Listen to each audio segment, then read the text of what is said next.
ഞങ്ങൾ തമ്മിൽ അടുക്കാൻ അധിക സമയം വേണ്ടി വന്നില്ല. എന്നെ അദ്ദേഹത്തിന് എന്തോ പെട്ടെന്ന് ഇഷ്ടമായി.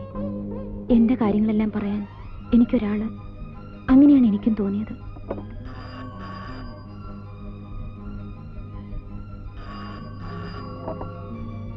എന്നെ ഇടയ്ക്ക് അദ്ദേഹം ഇങ്ങോട്ട് വിളിച്ചു. അപ്പോൾ ഞാൻ ആരോ ആയെന്ന് എനിക്ക് തോന്നി. അങ്കിളിന്റെ പ്രോഗ്രാംസ് എല്ലാം എനിക്ക് കാണാപ്പാടമായി. ഇടയ്ക്ക് ഞങ്ങൾ വഴിയിൽ വെച്ച് കണ്ടു. എന്റെ പഠിത്തത്തെ പറ്റി അന്വേഷിച്ചു.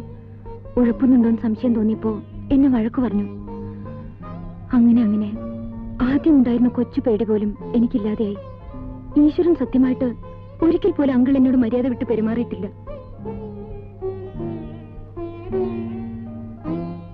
അദ്ദേഹം പ്രസംഗിക്കുകയോ പങ്കെടുക്കുകയോ ചെയ്യുന്ന സദസ്സുകളിൽ ഞാനൊരു സ്ഥിരം കേൾവിക്കാരിയായി.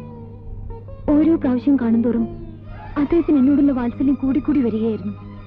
പക്ഷേ ആർക്കും ഞങ്ങളെ മനസ്സിലായില്ല. ഏറ്റവും അടുത്ത ഫ്രണ്ട്സിന് പോലും. ഞാൻ ആരെയും തിരുത്താനും മെനക്കെട്ടില്ല.